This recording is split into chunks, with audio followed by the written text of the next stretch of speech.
ஜெபம் செய்வோம். அன்பு இரக்கம் நிறைந்த எங்கள் அன்பின் நல்ல தகப்பனே, இந்த மகிழ்ச்சியான இந்த புதிய மாதத்திற்காக நாங்கள் உமக்கு நன்றி செலுத்துகிறோம். 8 மாதங்கள் நாங்கள் நிறைவு செய்யும்படியாக கர்த்தர் கொடுத்திருக்கிற இந்த கிருபைகளுக்காக நாங்கள் உமக்கு நன்றி செலுத்துகிறோம். இந்த புதிய மாதத்திலே நாங்கள் பிரவேசிக்கிற நேரத்தில் தேவனுக்கு நாங்கள் நன்றி செலுத்துகிறோம். எங்களை நீர் வழிநடத்தி வந்த நன்மைகளை எண்ணுகிறோம். உமக்கு கொடானபடி நன்றிகளை எடுக்கிறோம். கர்த்தர் ஆராதனை நீர் ஆசீர்வதித்தார். இயேசு கிறிஸ்துவின் நாமத்தில் ஜெபிக்கிறோம் ஜீவனுள்ள நல்ல பிதாவே, ஆமென். ஆண்டவருடைய நாமத்திற்கு மகிமையாகவும் அதை ஆராதனைக்கு ஆரம்பமாகவும் பாமாலயம் 27 நாம் பாடுவோம்.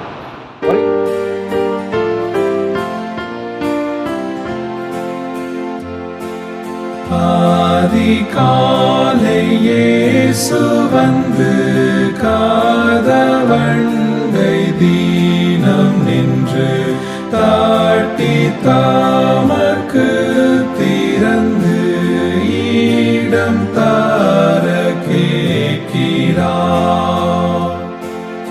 உம்மை நாங்கள் காழிப்பாக வாழ்த்தி நேசரே அன்பாக எங்கள் அண்டை சேர்வீராக என்று வேண்டிக் கொள்ளுவோம்.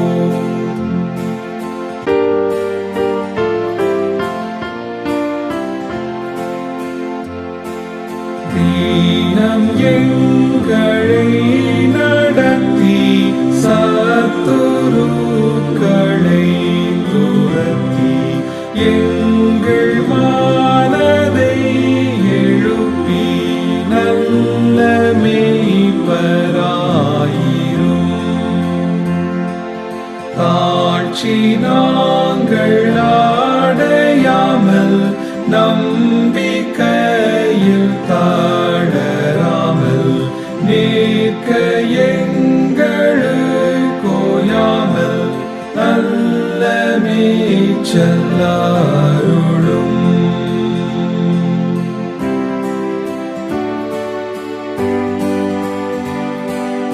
ஆமென். கேட்டது கிடைக்கும்.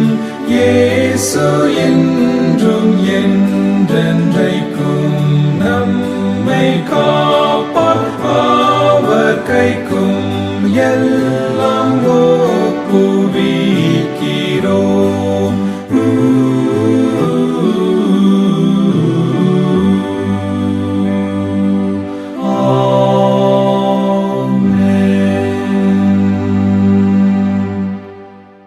முறை முறையாக வாசிக்கும்படியாக தெரிந்து கொள்ளப்பட்ட சங்கீதம் 25.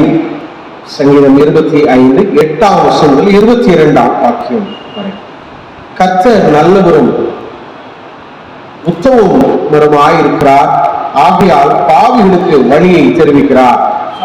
சாந்தகுணம் உள்ளவர்களை நியாயத்திலே நடத்தி சாந்தகுணம் உள்ளவர்களுக்கு தமது வழியை போதிக்கிறார். கர்த்தருடைய உடன்படிக்கையும் அவருடைய சாட்சிகளை கைக்கொள்ளுகிறவர்களுக்கு அவருடைய பாதைகள் எல்லாம் பெருமையும் சத்தியமும் மாணவர்கள். கர்த்தாவே, என் அக்கிரமம் பெரிது, உம்முடைய நாமத்து நிமித்தம் அதை மன்னித்தரலோ. கர்த்தருக்கு பயப்படுகிற மனுஷன் எவனோ அவனுக்கு தான் தெரிந்து கொள்ளும் வழியை போதிப்பார். அவன் ஆத்துமா நன்மையில் தங்கும், அவன் சந்ததி பூமியை சுதந்திரித்துக் கொள்ளும். கர்த்தருடைய ரகசியம் அவருக்கு பயந்தவர்களிடத்தில் இருக்கிறது, அவர்களுக்கு தம்முடைய உடன்படிக்கையை தெரியப்படுத்துவார். என் கண்கள் எப்போதும் கர்த்தரை நோக்கி கொண்டிருக்கிறது, அவரே என் கால்களை வலைக்கு நீங்களாக்கி விடுவார். என் மேல் நோக்கமாகி எனக்கு இறங்கும், நான் தனித்தவனும் சிறுமை படுகிறவனுமாக இருக்கிறேன். என் இருதயத்தின் வியாகுலங்கள் பெரியிருக்கிறது, என் இடுக்கண்களுக்கு என்னை நீங்களாக்கிவிடும். என் துன்பத்தையும் என் வருத்தத்தையும் பார்த்து என் பாவங்களை எல்லாம் மன்னித்தரும். என் சத்துருக்களை பாரும், அவர்கள் பெருகி இருந்து உக்கிரப்பறையாய் என்னை பகைக்கிறார்கள். என் ஆத்மாவை காப்பாற்றி என் ஒழுங்கையும் நான் வெட்கப்பட்டு போகாதபடி செய்யும் உம்மை நம்பி இருக்கிறேன். உத்தமமும் நேர்மையும் என்னை காக்க கடவது, நான் உனக்கு காத்திருக்கிறேன். சேர்ந்து நாம் வாசிப்போம். இஸ்ரவேலே, அவனுடைய நாயக்கர்களுக்கும் நீங்களாக்கி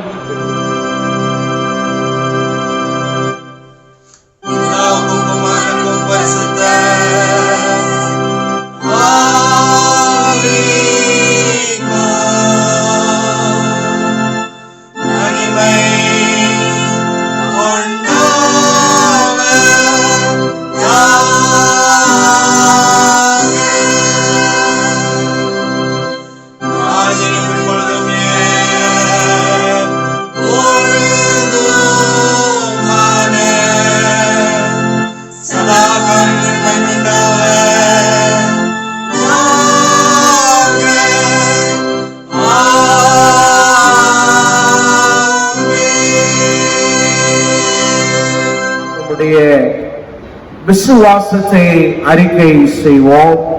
வானத்தையும் பூமியும் படைத்த சர்வ பிதாவாகிய தேவனை விசுவாசிக்கிறேன். ஒரே குமாரனாகிய இயேசு கிறிஸ்துவை விசுவாசிக்கிறேன். அவர் பரிசுத்த ஆவினாலே கன்னிமரியாள் திருப்பத்து பிறந்தார். பொந்திய பிலாத்தின் காலத்தில் பாடுபட்டு சிலுவையில் அறையுண்டு மரித்து அடக்கம் பண்ணப்பட்டு பாதாளத்தில் இறங்கினார். 3ஆம் நாள் மருத்துவர்கள் நம்பினார். மரணத்துக்கு ஏறி சொல்ல பிதாவாகிய தேவனுடைய வலது பார்சல் வீற்றிருக்கிறார். அவ்விடத்திலிருந்து உயிர்லோரையும் மருத்துவரையும் நியாயத்திற்கு வருவார்.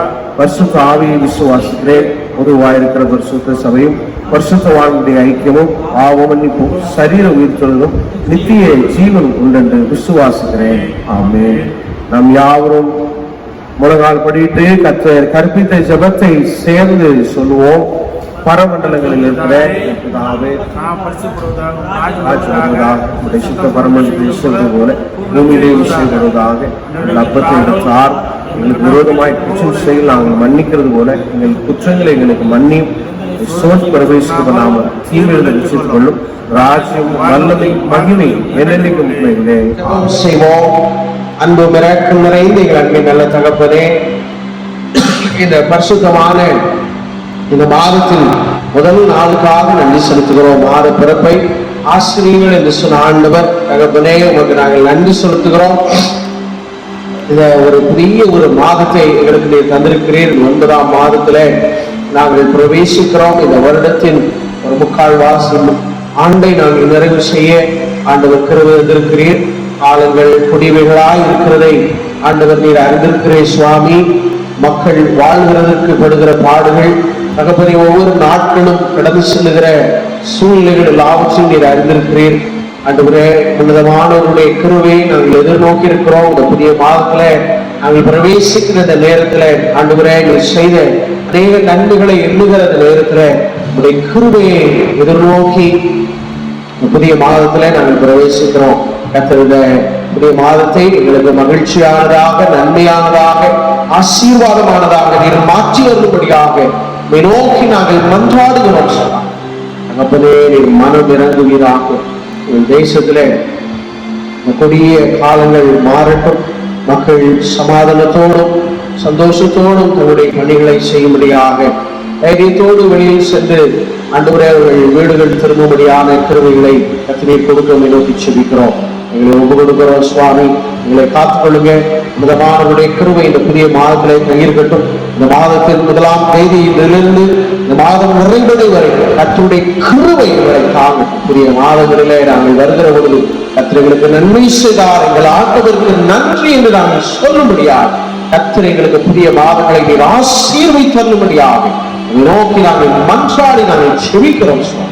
எங்களை அர்ப்பணிக்கிறோம். கர்த்தர் பெரிய காரியங்களை செய்கிறாக எங்களை தரைமட்டமாக தாழ்த்துகிறோம். தேவ கிருபை பெருகி இருக்கட்டும். இயேசு கிறிஸ்துவின் வல்லமையுள்ள நாமத்தில் ஜெபிக்கிறோம் எங்கள் ஜீவனுள்ள நல்ல பிதாவே, ஆமென்.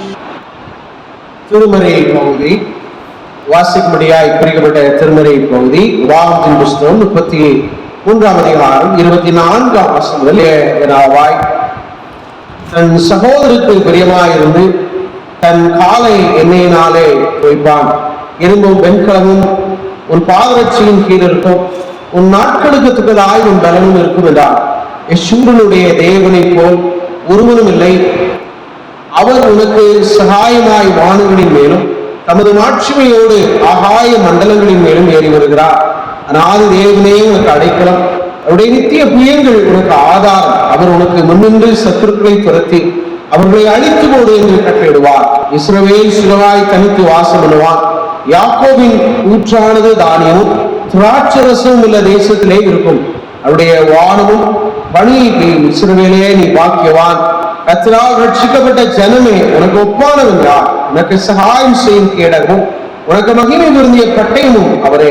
உன் சத்துருக்கள் உனக்கு இச்சகம் பேசி அடங்குவார்கள், அவர்கள் மேடுகளை மிதிப்பாய் என்று சொன்னார் என்பது வாசிக்கும்படியாய் குறிப்பிட்ட திருவரை பகுதி வாசித்தாயிற்று. கிறிஸ்துவில் பிரியமானவர்களே, இந்த நல்ல நாளுக்காக நான் ஆண்டவரை இறுதியாய் சோசரிக்கிறேன். இந்த புதிய மாதத்திலே நம்ம ஆண்டுடைய சமூகத்திலே நாம் வந்திருக்கிறோம். இந்த புதிய மாதத்தை கர்த்தர் நம் அனைவருக்கும் நிறைவான நன்மைகளாக மாற செய்து நம்மளை ஆசீர்வதிப்பதாக. இந்த நாளில் தியானத்திற்கு ஆதாரமாக எடுத்துக்கொண்ட வேத பகுதி உபாகமத்தின் புஸ்தகம் 33ஆம் அதிகாரம் 27ஆம் வாக்கியம். அவருடைய அநாதி தேவன் உனக்கு அடைக்கலம், அவருடைய நித்திய புயங்கள் உனக்கு ஆதாரம் என்று சொல்லி இருக்கிற இந்த வசனத்தின் அடிப்படையில நாம தியானிக்க இருக்கிறோம். அவருடைய நித்திய புயங்கள் நமக்கு ஆதாரமாக இருக்கிறது. நம்முடைய வாழ்க்கையின் ஆதாரம் ஆண்டவராக என்ன செய்கிறார் இருக்கிறார். அவருடைய ஆதாரம் தான் நம்முடைய வாழ்க்கையின் அடித்தளமாக இருக்கு. நம்முடைய ஆதாரம் இல்லை. நம்ம உலகத்திலே அநேக கட்டடங்கள் கட்டப்படுகிறது.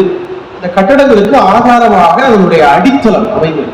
அடித்தளம் எவ்வளவு சுகமாக சரியாக நேர்த்தியாக அந்த கட்டுகிற மனிதனால் உருவாக்கப்படுகிறதோ அந்த அளவுக்கு அந்த அந்த அந்த கட்டிடத்தினுடைய ஸ்திரத்தன்மை அது வலுவாகும். ஒரு ஒரு கட்டிடத்திற்கு அதனுடைய அடித்தளம் அவசியமானதாக இருக்கும் என்றால் என்னுடைய வாழ்க்கையில எத்தனையோ வாழ்க்கையில போராட்டங்களை நம்ம காண்கிறோம்.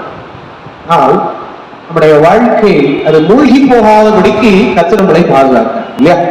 கர்த்தர் நம்மளை எல்லா நிலைகளிலுமே பாதுகாக்கிறார். ஆண்டவரே சொல்லுகிறார், மண்ணின் மேல அஸ்திபாரங்களுடைய வாழ்க்கை என்ன நடக்கும், கற்பாரின் மேல அஸ்திபாரங்களுடைய வாழ்க்கை எப்படியா இருக்கும் என்று ஆண்டவரே சொல்லுகிறார். என்ன சம்பவம் என்றால், மண் மேலையும் சரி கற்பாரின் மேலையும் சரி எதுல கட்டினாலும் பெருங்காற்று அடிக்கிறது என்று சொல்லப்படுகிறது, தண்ணீர் மோதுகிறது என்று சொல்லப்படுகிறது. அப்போ வாழ்க்கையின் ஓட்டத்துல பல்வேறு விதமான எதிர்ப்புகளை போராட்டங்களை நம்ம எல்லாருமே சொல்லுவோம். கற்பாறைகளை கட்டினால் தண்ணி மோதாது, பெருவெல்லம் வராது என்று ஆண்டவர் சொல்கிறார். பெருமழை பொழிந்தது, அது மோதினது. மண்ணின் மேல் கட்டினவன் ஒழுதுகிறான், அவன் கற்பாறை மேல் கட்டப்பட்டவனும் அவன் காத்துக்கொள்ளப்பட்டான். அப்போ நிறைய காரியங்கள் நம்முடைய வாழ்க்கையில வருகிறதுனால நம்முடைய ஆதாரம் எதுவாக இருக்கிறதோ அதுபோதுதான் நம்முடைய வாழ்க்கையின் அமைப்பு. சில பேரை நாம் பார்க்கிறோம், ஓகோ என்று இருக்கிறார்கள், ஒரு கட்டத்துல அவர்கள் காணாமல் போயிருக்கிறாங்க இல்லையா? நிறைய பேர் தொழில் எல்லாம் பார்த்தீங்கன்னா தொழில் பொறுத்தவரை சொல்லுவாங்க, தொழில் என்றைக்குமே நிரந்தரமானதில்லை. இன்னைக்கு ஒருத்தருக்கு தொழில் என்றால் ஒரு குறிப்பிட்ட ஒரு தொழில ஒரு நல்லா இருக்கிறான்னு சொன்னார்னா அது நிரந்தரமானது அல்ல. ஒரு பக்கத்துல இன்னொருத்தர் சின்னதா கடை போடுவான், ஒரு குறுகிய காலத்துல என்ன நடந்ததுன்னு தெரியாது, பக்கத்துல சாதாரணமா யாராட்டவன் அசுர வளர்ச்சி கொண்டு வரும். அதுதான் தொழில். அதுபோல நம்முடைய வாழ்க்கையிலேயும் கூட நம்ம இனிமே நம்ம நிரந்தரமாக நம்ம சொல்லிவிட முடியாது. இப்போ ஆதாரம் அவசியமாக இருக்கும். எது எப்படி போகிறது, எது நிரந்தரமானது, எது சாதாரணம், எது அசாத்தியமானது என்பதை நம்மளால் நிர்ணயிக்க முடியாது. கர்த்தர் நம்முடைய ஆதாரமாக இருந்தால்தான் இந்த உலகத்துல நம்மளால வாழ்ந்து செல்ல முடியும். ஏசாயா தீர்க்கன் சொல்கிறார், நான் தண்ணீரில் நடந்து போகிற பொழுது நான் மூழ்கவில்லை, நான் அக்கினியில நடந்து போனாலும் நீ வேகாதிருப்பாய். நீரின் அனுபவங்கள், ஒரு தீச்சூளையின் அனுபவங்கள் நம்முடைய வாழ்க்கையில இன்னைக்கு நம்ம நேரு சூழ்நிலை வழியாக கடந்து வாழ்கிற காலங்களே அப்படியாகத்தான் இருக்கிறது இல்லையா? ஒவ்வொரு நாளும் வெளியில் சென்று வருகிற காரியங்கள் எல்லாமே ஒரு அசாதாரணமான ஒரு சூழ்நிலை தான். ஒரு பக்கம் வேறு வழி இல்லை, எல்லாரும் சென்று வருகிறாங்க. ஆனால் மற்றொரு பக்கம் அரசாங்கம் சொல்லிக்கொண்டே இருக்குது இல்லையா, நீங்க இதை செய்யுங்க, அதை செய்யாதங்க, இப்படி இருங்க என்று சொல்லிக் கொண்டுதான் இருக்கிறாங்க. அப்போ நம்முடைய வாழ்க்கையின் ஆதாரம் அவசியமாக இருக்கிறது. ஆண்டவர் சொல்கிறார், நான் உங்களுக்கு ஆதாரமாக நான் இருக்கிறேன். யோபின் புஸ்தகம் 36:22 நீங்க வாசித்து பார்த்தீங்கன்னா வேதம் சொல்கிறது, அவர் மின்னலின் ஒளியை தம் கைக்குள் மூடி வைத்து ஆதாரம் என்று சொல்லுகிற நம்முடைய ஆண்டவர் யார்? என் ஆண்டவரை நான் நம்பி இருக்கிறேன், என் கர்த்தர் என்னை நடத்துவார், என் வேலையை ஆஸ்வதிப்பார், தொழிலை ஆஸ்வதிப்பார், இந்த கொடிய காலத்துல என்னை போஷித்தார் அப்படின்னு சொல்றமே, அந்த ஆண்டவர் யார்? யோபு சொல்றாரு, மின்னலை தன் ஒளியாக கரங்களிலே வைத்திருக்கிறவர். சங்கீதம் 48:10 சொல்லுவது, உமது வலதுகரம் நீதியால் நிறைந்திருக்கு. சங்கீதம் 118:15 சொல்வது, கர்த்தரின் வலதுகரம் பராக்கிரமம் செய்யும் என்று சொல்லப்பட்டது. ஆண்டவர் நம்மை விதமாய் செய்கிறார். ஏசாயா 49:16 சொல்லுகிறது, நம்மை அவர் உள்ளம் கைகளில் வரைந்து வைத்திருக்கிறார். தாவீது சொல்கிறார் 63:8, ஒரு வலதுகரம் என்னை தாங்கும், அவருடைய வலதுகரம் நம்மளை தாங்கும். கிறிஸ்துவுக்கு பிரியமானவர்களே, அவர் ஆதாரம் என்று நம்ம எதனால சொல்றோம்? மேற்கூறப்பட்ட வசனங்களை நம்ம பார்க்கிற பொழுது அவர் நமக்கு ஆதாரமாக இருக்கிறதற்கு அவரிடத்திலே சகல வல்லமை நம்முடைய கர்த்தராகிய இயேசு கிறிஸ்துவிடத்தில் இருக்கு. இது வேத வசனங்கள் நமக்கு சொல்லுது. கிறிஸ்துவுக்கு பிரியமானவர்களே, நம்ம ஆண்டவரை சொல்லுவோம், அவர் நமக்கு ஆதாரம். அவர் ஆதாரம் என்று சொல்லுகிறதற்கு என்ன சான்று இருக்கிறது? மேற்கூறிய வசனங்கள். அவர் மின்னலை கரங்களுக்குள் வைத்திருக்கிறார், எல்லாவற்றையும் அவருடைய கட்டுப்பாட்டுக்குள் வைத்திருக்கிறார். இன்றைக்கு இன்னைக்கு நம்ம காண்கிற சூழ்நிலைகள் அசாத்தியமானவர்களாகவும் நம்முடைய கண்களுக்கு அப்பாற்பட்டவர்களாய் தோற்றமளிக்கிறது. ஆனாலும் கர்த்தருடைய கரங்களை மீறி எவைகளும் சென்று விடவில்லை. மனிதர்களாய் நம்முடைய பார்வைகளை நாம் பார்க்கிற பொழுது சில காரியங்கள் எல்லாம் ஏன் நடக்கிறது என்று எழுதுகிறோம், உண்மைதான். ஆனா எல்லாம் ஆண்டவருடைய கரத்தின் கட்டுப்பாட்டுக்குள்ளதான் என்ன செய்யும் இருக்கு. ஆனபடினால் அவரை ஆதாரமாக கொண்டு நம்ம முன்னோக்கி சென்றால்தான் அவருடைய வருகையில நீங்களும் நானும் பிரவேசிக்கணும். எப்படி இந்த ஆதாரமாகிய இந்த ஆண்டவர் கர்த்தருடைய புயத்தை நமக்கு சொந்தமாக்கி கொள்ள முடியும்? 3 காரியங்களை நான் பார்க்க இருக்கிறோம். 1 பேதுரு புஸ்தகம் 5:6 சொல்லுது, ஏற்ற காலத்திலே தேவன் உங்களை உயர்த்தும்படிக்கு அவருடைய பலத்தை கைக்குள் அடங்கியுங்கள் என்று சொல்லி. முதலாவது காரியம், அவருடைய நித்திய புயங்கள் நமக்கு ஆதாரமாக எப்படி மாற முடியும்? Wait for his time. அவருடைய நேரத்திற்காக காத்திருங்கள். அவருடைய நேரத்திற்காக காத்திருங்கள். பெரிய பொறுப்பில் இருக்கிறவர்கள் யாரேனும் வருகிறார்கள் சொன்னால், சற்று தாமதமானாலும் சரி, எவ்வளவு தாமதமானாலும் அதுக்காக நம்ம காத்திருக்கிறோம். ஒரு ட்ரெயின் லேட் ஆகுதுன்னா நம்ம காத்திருக்கிறோம். ஒரு ஃபிளைட் லேட் ஆகுதா காத்திருக்கிறோம். நம்மிலும் மேலானவர்கள், நம்மிலும் பலத்தில அதிகாரத்துல மேலானவர்கள் அதுக்கு சொன்ன நேரத்துக்கு வரல அப்படின்னு சொன்னாலும் அவங்களை நம்ம ஒன்றும் சொல்ல முடியாது. அப்படின்னா நம்ம காத்திருக்கோம். அந்த காத்திருக்குதல் கஷ்டமா தெரியாது. அதே நம்மிலும் வலிமை குறைந்தவர்கள், நம்மிலும் எளிமையானவர்களுக்காக காத்திருக்கிற பொழுது கோபம். அதுபோலதான் இன்னைக்கு நம்முடைய வாழ்க்கையிலும் கூட காத்திருக்குதல் என்பது, அல்லது தேவனுடைய நேரத்திற்காக காத்திருக்குதல் என்பது, அல்லது தேவனுடைய சமூகத்திலே அந்த வசனம் சொல்வது, உயர்த்தும்படிக்கு நீங்கள் அடங்கியிருங்கள். அப்ப அதை அடங்கி இருக்கிறதுக்கு நமக்கு அநேக நேரங்கள்ல கஷ்டமான ஒரு காரியமாக தான், இயல்பான ஒரு காரியம் தான். அப்படி அதற்காக அடங்கி இருந்து அதற்காக காத்திருக்கிறது. ஆனா அது நேரத்தை நீங்கள் வாசித்து பார்க்கிற பொழுது, பிலிப்பியர் எழுதின 2ஆம் அதிகாரத்திலே 8ஆம் வசனத்திலே வேதம் சொல்வது, இயேசு மரண பரியந்தம் கீழ்ப்படிந்தவராகி தம்மை தாமே தாழ்த்தினார். அவர் மரண பரியந்தம், அவர் சிலுவையில அவர் போய் அடிக்கப்படணும், அதுக்காக தான் அவர் அனுப்பப்பட்டிருந்தார். அது வருகிற வரைக்கும் அவர் காத்திருந்தார். யோவான் 4:34 சொல்கிறது, பிதாவின் சித்தத்தை செய்வதையே அவர் தன்னுடைய வாழ்க்கையில் அவர் குறிக்கோளாக செய்திருந்தார். கிறிஸ்துவானவருடைய வாழ்க்கையில அவர் அதை செய்கிறதுல மிகுந்த கருத்துள்ளவராக தன் வாழ்க்கையில இதை நம்ம செய்ய வேண்டும், இதுல நம்ம கருத்துள்ளா இருக்க வேண்டும் என்பதில் அவர் மாற்றமே அடையும். மரண பரியந்த தன் நோக்கம் நிறைவேறுகிற வரைக்கும் கீழ்ப்படிந்திருந்தார். இன்னைக்கு நம்முடைய வாழ்க்கையிலும் தேவனுடைய வார்த்தைக்கு, தேவனுடைய வசனத்துக்கு நம்ம அடங்கி இருக்க கற்றுக்கொள்ள வேண்டும். அப்பதான் அந்த ஆதாரம் என்கின்ற நம்ம சொல்லுகிற கிறிஸ்துவான சொல்லுகிற அஸ்திவாரம் நமக்கு கிரியை செய்யும். நம்ம கர்த்தருடைய வசனத்திற்கு அடங்கி இருக்காங்க, கர்த்தருடைய வார்த்தைக்கு அடங்கி இருக்காங்க. இது என்ன வாழ்க்கை, இது என்ன எப்படி நடக்குது என்று நம்ம எண்ணிக்கொண்டே போகிறார். நம்முடைய வாழ்க்கையில சந்தோஷத்தை நாம் பெற்றுக்கொள்ள என்ன செய்கிறார்? பிலிப்பியர் 2:9 பாருங்க. இயேசு கிறிஸ்துவின் கீழ்ப்படிதலினால் எல்லாவற்றுக்கும் மேலாக தேவன் அவரை உயர்த்தினார். அல்லேலூயா. பாருங்க, கிறிஸ்துவானவர் அடங்கியிருந்தார், மரண வரைக்கும் அடங்கியிருந்தார். 8 அடங்கினார். 9 சொல்லப்பட்டிருக்கு, கர்த்தர் அவரை எல்லாவற்றுக்கும் மேலாக உயர்த்தினார். அப்போ நம்ம கர்த்தருக்கு காத்திருக்கிற பொழுது, கர்த்தருக்கு அடங்கி இருக்கிற பொழுது ஒருவேளை காலங்கள் சென்றிருக்கலாம், கடினமான காலங்களாக இருக்கலாம். கர்த்தருக்கு, கர்த்தருடைய வார்த்தைக்கு நம்ம அடங்கி இருக்கிறோம். We have to submit ourselves towards our living God.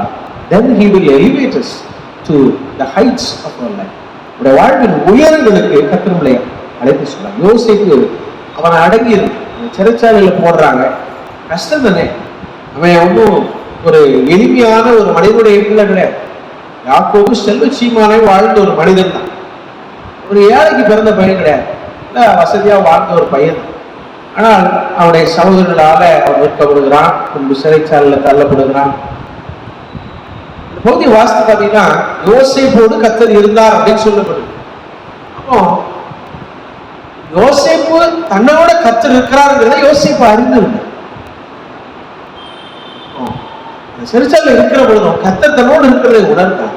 எனக்கு அதை தன்னுடைய வாழ்க்கையில் ஏற்பட்ட அந்த போராட்டங்கள், பிரச்சனைகள் எல்லாம் சில நேரங்கள்ல நம்முடைய வாழ்க்கையில மனிதர்கள் எல்லாருமே சில நேரங்கள்ல நம்ம எதிர்ப்பு சரியில்லை, எப்படி நடக்கலாம்.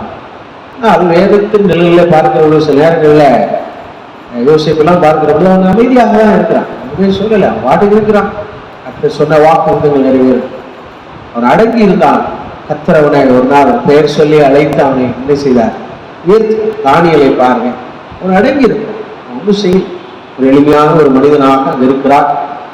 ஆனால் சொப்பனங்களுக்கு விடை சொல்ல செய்து ஆண்டவர் அவனை என்ன செய்கிறார்? அந்த இடத்துல அவர் உயர்த்துகிறது பார்க்கும். பெண்களில் இருந்து கர்த்தர் என்ன செய்கிறார்? ஆண்டவர் அவரை உயர்த்துகிறார். கிறிஸ்துவின் பிரியமானவர்களே, கர்த்தர் நம்மளையும் உயர்த்துவார். சில நேரங்கள்ல நம்ம பேசாமலே இருக்கிறோம், அமைதியாகவே இருக்கிறோமே, இதுவே நம்முடைய வாழ்க்கையில உயர்வு இல்லையே, நம்ம ஒருவேளை வாய் திறந்து கேட்டிருந்தால் நடந்திருப்போமோ, நம்முடைய வாழ்க்கையில இந்த உயர்வுகளை நம்ம பெற்றிருப்போமா, இதெல்லாம் நம்ம எண்ணிக்கொண்டோம். ஆனால் கர்த்தர் அவரை உயர்த்துறது. எஸ்தருடைய வாழ்க்கையை பாருங்க. எஸ்தர் 2:20 எஸ்தர் மொர்தெகாய்க்கு அடங்கி இருந்தார்.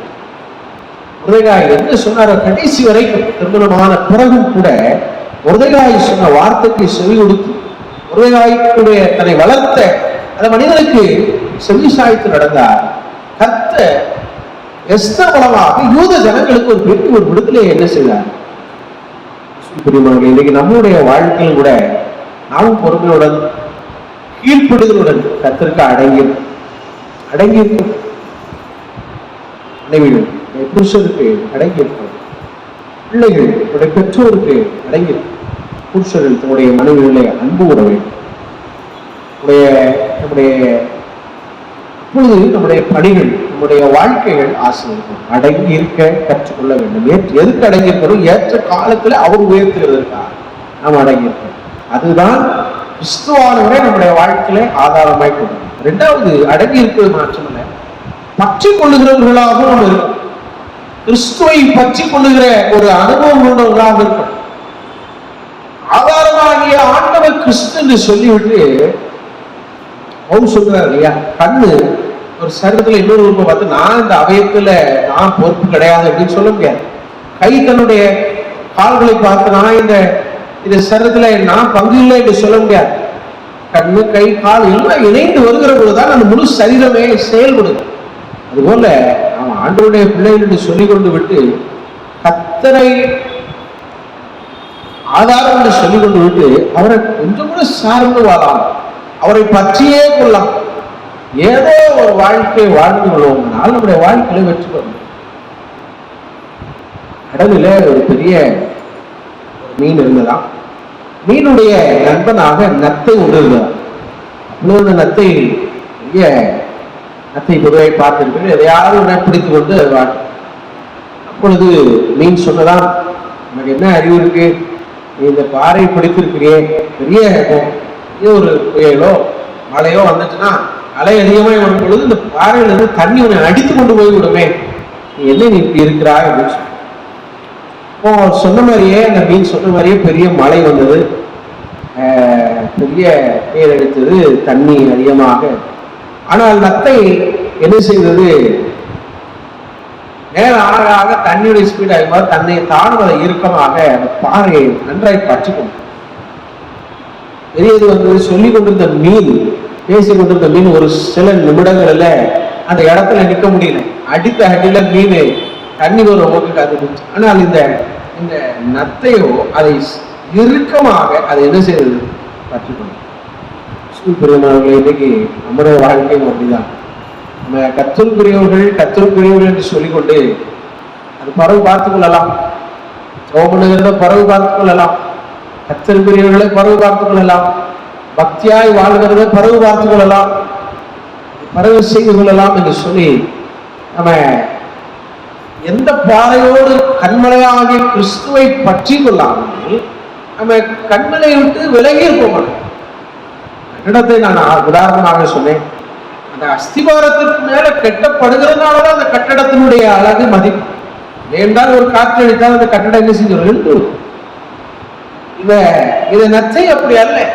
அதுக்கு சேர்ந்தது இந்த கற்பாறையை நான் பிடித்துக் கொண்டேனால் எவ்வளவு பெரிய வெள்ளம் வந்தாலும் இந்த தாயை நான் வந்து அவ்வளவுதான் நம்முடைய வாழ்க்கையில செய்ய வேண்டும். இல்லைன்னா அந்த மேலே கூட நாம் காணாமல் போயிருக்கோம். ஆளுங்களும் அப்படிதான் இருக்கு. சங்கீதத்துல 89 சங்கீதக்காரன் சொல்லுகிறான், நம்மை பலப்படுத்தும் அவருடைய புயம் அப்படின்னு சொல்லுவாங்க. அவருடைய புயம் நம்மளை என்ன செய்வோம், பலப்படுத்தும், பற்றுக்கொள்ளும்படியா கடைசியாக ஒப்பு கொடுக்க நம்முடைய வாழ்க்கையில நாம் நம்மை ஆண்டவருடைய சமூகத்துல நம்மளை ஒப்பு கொடுக்கிறதுக்கு என்ன செய்கிறோம், நம்ம கண்மலையின் வெடிப்புகளில தங்கும் பறவைகள்லாம் இடை மின்னலை கொண்டு அச்சமைப்படாத அவ்வளவு பாதுகாப்பானதாக இருக்கும். அதுபோலதான் கிறிஸ்துவானுடைய கரங்களில நம்மளை ஒப்பு கொடுப்போம்னால் நாமும் எதை கண்டும் பயப்பட வேண்டிய அவசியம் இல்லை. சங்கீதம் 138 7ஆம் வசனத்தை பாத்தீங்கன்னா, என் சத்துக்களின் கோபத்துக்கு விரோதமாக உமது கையை நீட்டுவீர், உமது வலதுகரம் என்னை ரட்சிக்கும் என்றாவது சொல்லுது. நம்ம கர்த்தருடைய கரங்களில நம்முடைய வாழ்க்கையை ஒப்பு கொடுக்கிற பொழுது ஆண்டவர் நமக்காக யுத்தம் செய்கிற தேவனாக இருக்கிறார். அவர் நம்முடைய ஆதாரமாக இருக்கிறார். அப்படினால் நமக்கு விரோதமாக ஒருவன் வருகிற பொழுது கர்த்தர் நமக்காக என்ன செய்வார், யுத்தம் செய்வார். அவருடைய வலதுகரம் நம்மளை ரட்சிக்கும். ஒரு சமயம் ஒரு தகப்பனும் ஒரு மகளும் 2 பேரும் என்ன செய்தார்களாம், ரோட்டில் நடந்து கொண்டிருந்தார்கள். அந்த பிள்ளை தகப்பனுடைய கரங்களை இருக பிடித்துக் கொண்ட உடனே சற்று தூரம் சென்ற பிறகு அங்கே மேடும் பல்லவமாய் இந்த பிள்ளை நடந்து கொண்டிருந்த பொழுது சற்றே தவறி கீழே விழுந்தது. மீண்டும் எழுதினது, தாக்கனுடைய கரங்களை பிடித்துக் கொண்டது, திரும்பவும் கீழே விழுந்தது. இப்படி 3 முறை விழுந்தது.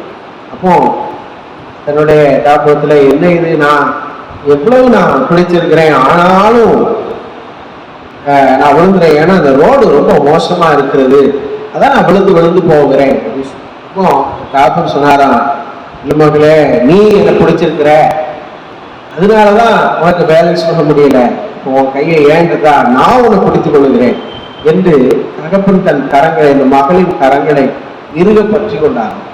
அப்பொழுது இந்த உயர்வு தாழ்வுகள், அந்த பள்ளங்கள் வருகிற பொழுதும் அந்த மகள் நிலை தவறினாலும் கூட இந்த கரம், ஆண்டவர் தகப்பனுடைய கரம் மகளை இறுக பிடித்துக் கொண்டிருந்தபடினால் மகள் விழுந்து போவதற்கு அங்கு வாய்ப்புகள் ஆகலாம். பிரியமானவர்களே, இன்றைக்கு நம்மோடு இருப்பது மாம்ச பிரியம் அல்ல. நம்மளுடைய பலத்தினால் பராக்கிரமத்தினால் எதுவுமே செய்யும். பலத்தினால் பராக்கிரமத்தினால் ஒன்றுமே இல்லை, ஆவியினாலே எல்லாம். அப்போ அப்படியே மனத்துல நம்ம பிரவேசித்திருக்கிறோம். கர்த்தருடைய கரங்களை நம்ம பிடித்துக்கொள்ளும். நம்ம சும்மா சின்ன பிள்ளை எப்படி பிடிப்பாங்க, அந்த பிள்ளைகளுக்கு ஒரு பலன் இருக்கும், அந்த பலன்ல அந்த பிள்ளைகள் பிடிக்கும். ஆனால் தகப்பனோ தாயோ அந்த பிள்ளையை பிடிக்கிற விதம் வேற இல்லையா? அப்படியே பிடித்திருந்தாலும் லேசா பிடித்திருந்தாலும் ஒரு பள்ளம் வருகிற பொழுது சற்றும் இறுக்கமாக பிடித்துக் கொள்வார். எந்த இடத்துல கவனமாக பிடிக்க வேண்டுமோ அந்த இடத்துல கவனமாக பிடிக்கும். இதுபோல நம்ம பிடித்திருக்கிற விதம் எப்படி இருக்கு, அதான் முக்கியம். அவர் பிடிச்சிருக்கிறாரா இல்ல நம்ம சும்மா பேருக்கு அவரோடு வாழ்த்து கொண்டு வருகிறோம்? யோசிச்சு இருக்கிற பொழுது இருக்கிறவர் அவர் வெற்றியின் தேவனா. அவருடைய பலத்த புயங்கள் நமக்கு ஆதாரமாகும். இந்த புதிய மாதத்துல அவருடைய புயங்கள் நமக்கு ஆதாரமாகும். அவருடைய புயங்கள் நமக்கு பேலன்ஸ்.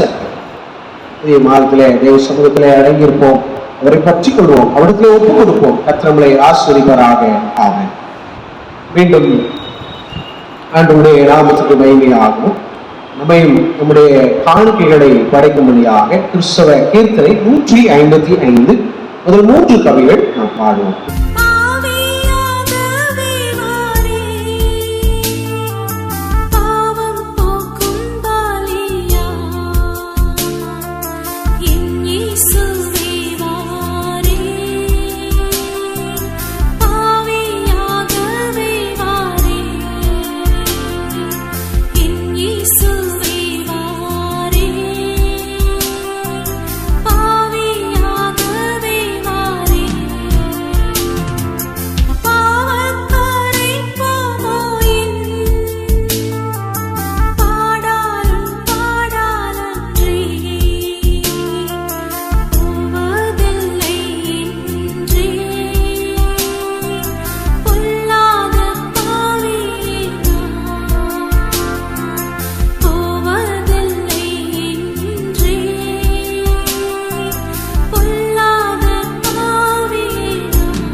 இருந்த இடத்துல தலைதாழ்த்தி செவிப்போம். நேசிக்கிற எங்கள் அன்பின் நல்ல தகப்பனே, இந்த புதிய மாதத்துக்காக சோஸ்திரம் படைக்கப்பட்ட அன்பின் காணிக்கைகளையும் கத்தர் ஏற்று அங்கீகரித்தது. புதிய மாதத்தின் நன்மைகளை பிள்ளைகளுடைய வாழ்விலை நீர் நிறைவாய்த்தது, நீர் மேன்மைப்படுத்தும் கனப்படுத்தும் சகல நன்மைகளும் பிள்ளைகளுடைய வாழ்விலை பெரிய ஒப்பு கொடுக்கிறோம். கத்தர் பெரிய காரியங்களை செய்கிறார். இயேசு கிறிஸ்துவின் வல்லமையில் நாம் செபிக்கிறோம் எங்கள் ஜீவனுள்ள நல்ல பிதாவே.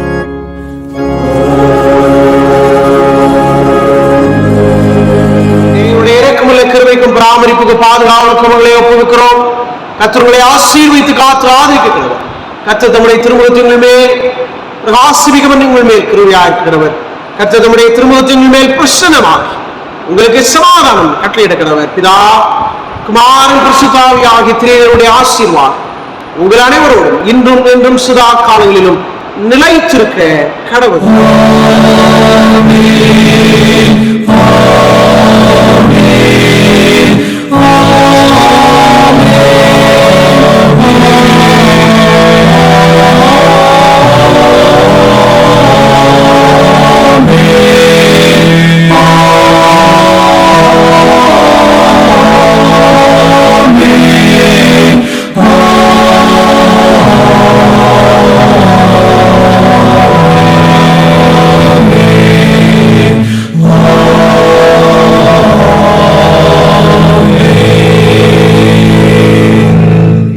முடிவு கவி 4 நாம் பாடுவோம்.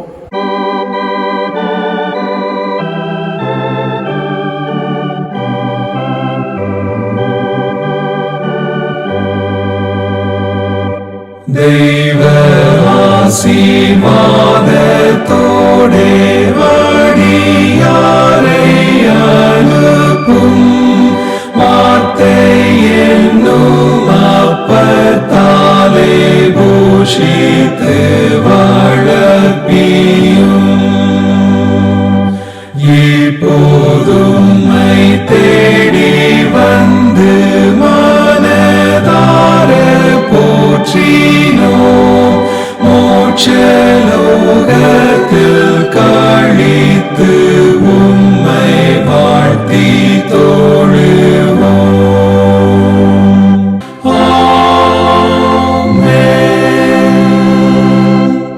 இருப்பாராக. என் ஆத்துமாவே கர்த்தரை ஸ்தோத்திரி, முழுமே என் ஆத்துமாவே கர்த்தரை ஸ்தோத்திரி. நன்மைகள் யாவையும் எனக்களித்திடும் நாதனே, எனடங்கா நன்மைகள் யாவையும் எனக்களித்திடும் நாதனே, நினைக்காத நன்மைகள் அளிப்பவரே, உமக்கென்றுமே துதியே. நினைக்காத நன்மைகள் அளிப்பவரே, உமக்கென்றுமே துதியே. நன்றியோடு நான் துதி பாடுவேன் எந்தன் இயேசுராஜனே, எனக்காய் நீர் செய்திட்ட நன்மைக்காய் என்றும் நன்றி கூறுவேன் நான். योग्यता से बढ़ के दिया है अपनी दया से तूने मुझे, योग्यता